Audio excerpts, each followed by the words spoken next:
Okay, your side stated earlier that the Bible was not a good basis on which to state a moral standing, yet the founders of this country, who based their work on not wanting to offend nature's God, were also under those same Judeo-Christian beliefs that God did not plan for a man and a man or a woman and a woman. So do you dispute the founders having based this country on Judeo-Christian beliefs? And if so, are you just trying to draw a line at some point whereby the definition of marriage can change according to your whim?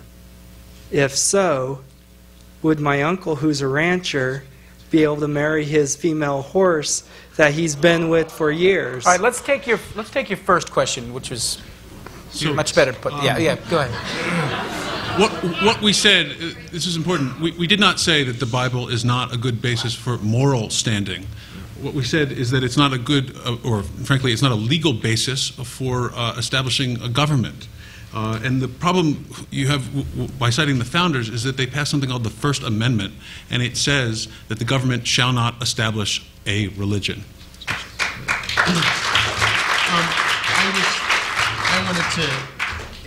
I wanted to also come back to it. We had a discussion about, legislating acceptance. And actually, I remember reading about the civil rights movement. There was and I don't know, I can't remember who said this, but essentially the paraphrase was, and this was an African-American man, he said, "I may not be able to pass a law to make you love me, but I can pass a law to prevent you from lynching me." I'm not saying, and we're not saying, that we are asking, or the common ground seeks to legislate acceptance. What we're saying is you don't have to love me, but you shouldn't be able to fire me just because I'm gay.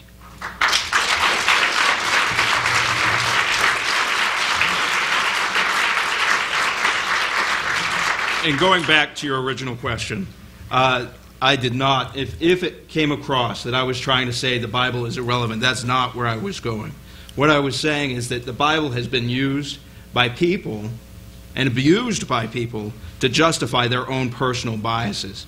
And in this context, in the context of sexual orientation and gender identity, I am convinced that that's what's being done. Let me just say one thing there, if I might, because I think there's certainly room for disagreement and room for agreement. I really appreciate the comment saying that it would be wrong to say that we can't agree on anything. We're Americans. We love our country. I think everyone here is a child of God. We're on this earth with a conscience. We all have the same light of divinity within us, and we have that as our core belief in civility and respect. But it was Washington who said it's impossible to govern without the Bible. It was Lincoln that said without it we can't know right from wrong. And so we can't just dismiss it and say that people misuse it here and they misuse it there.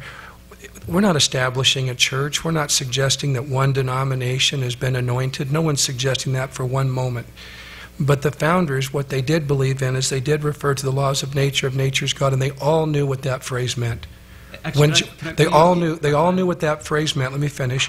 And this is the definition by... It's actually our time, so I really appreciate what you're saying, but I really don't, because I want to give our time to the question. Is that all right? Isn't that the... No, we didn't. No, it's not? I thought it was a back. No, you have time. You have a minute. We're sorry. That's okay.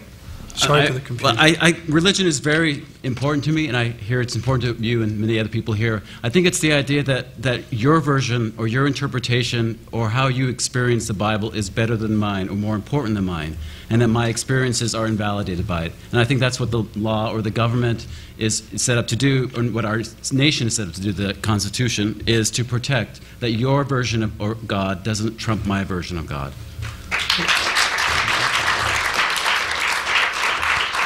I think that's exactly right, and the way I would put it is that the founders believed that we were all equal before God and before government, whether we are Christians, Jews, Muslims, Buddhists, Unitarians, or atheists. So the problem is that Judeo-Christian interpretations of the Bible, although I was raised Jewish myself, can't be established as a public policy. Okay.